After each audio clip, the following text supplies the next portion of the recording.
കരുത്തരായ എതിരാളികൾക്കെതിരെ ലോകത്തിലെ ഏറ്റവും മികച്ച സ്ട്രൈക്കർമാരിൽ ഒരാളായ കിലിയൻ എംബാപ്പെ ഇല്ലാതെ ഫ്രാൻസ് എങ്ങനെ പൊരുതുമെന്നായിരുന്നു ഫുട്ബോൾ ലോകത്തിന്റെ ആകാംക്ഷ. എംബാപ്പെ പരിക്ക് കാരണം ബെഞ്ചിലിരുന്ന് കളി കണ്ട മത്സരത്തിൽ ഫ്രാൻസിന് നിരാശാജനകമായ സമനിലയുമായി തിരിച്ചു കയറേണ്ടി വന്നു. ഫ്രാൻസിന് പന്തിന്മേൽ ആധിപത്യവും ഷോട്ടുകളുടെ മേധാവിത്വവും ഒക്കെ ഉണ്ടായിരുന്നു. പക്ഷേ അർദ്ധാവസരങ്ങളിൽ നിന്ന് അസാമാന്യമായി വലകൊലുക്കുന്ന എംബാപ്പെ എന്ന സൂപ്പർ സ്ട്രൈക്കറുടെ അഭാവം ഫ്രാൻസ് നിരയിൽ വ്യക്തമായി നിഴലിച്ചു. മത്സരത്തിൽ 63% സമയവും കളി നിയന്ത്രിക്കുകയും 15 ഷോട്ടുകൾ ഉതിർക്കുകയും ചെയ്തിട്ടും വിജയത്തിലെത്താൻ ഫ്രഞ്ചുകാർക്ക് കഴിഞ്ഞില്ല. ഫ്രാൻസിന്റെ ആദ്യ കളിയിൽ മൂക്കിനേറ്റ പരിക്ക് കാരണമാണ് കിലിയൻ എംബാപ്പെ രണ്ടാം മത്സരത്തിൽ നിന്ന് വിട്ടുനിന്നത്.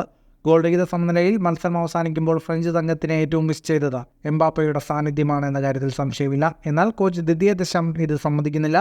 ഞാനിത് കാര്യമാക്കുന്നില്ല, ഇതൊരു മത്സരം മാത്രം.